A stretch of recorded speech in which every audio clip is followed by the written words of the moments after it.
So one of the things I read recently in Harvard Business Review was the comparison between leadership in the Marine Corps and the Air Force. And the geist of that message was that, this is very close to what you're saying too, is to find the right people and put them in the right place. Because you can't take one set of leadership and apply it in a different context if the context is wrong for that person.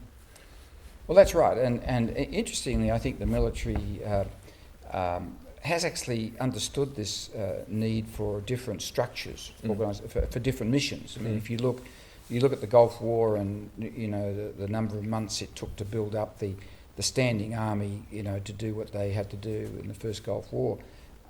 If you look at Europe with where you've got a 10,000 man standing army across Europe that you can pick up in 2 weeks and move into Africa, with a problem that you might be having like we've got down there on the Ivory Coast, that's more the agile. And then you look at the SAS and the Green Berets, who you can literally, they're so well trained, they've got so much inbuilt redundancy, they're multitasking, they're super trained, they're very expensive, but they're there when an emergency. You can pick them up within 24 hours and take them anywhere else in the world. So it's the same in supply chain. We need different combinations of processes and people and technology, whether it's the sort of predictable volume business over here or it's the more volatile, agile business over here, and you need different recipes to do that. I think the military have got there.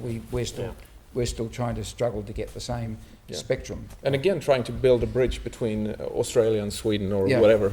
It's a long bridge. It's a long bridge, but we're discussing a lot the combination between lean and agile, and often at times companies tend to mix the two, because what we're talking about here is proper design separates the two, and you realize that this is highly transactional behavior and highly transactional behavior from the customer too, and you design your supply chain around that, and then you need the agile to that. And what you're often saying is that profitable inefficiencies, you call them, whereby you take agile and you use the Formula One depot as an example. Absolutely, absolutely. Right. Yeah, that's right.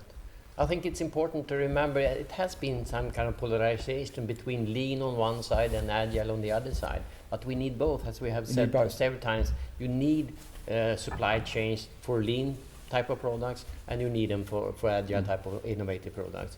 And you need also the lead, which is kind of combination then. But then you have to understand that the people you put into it are different.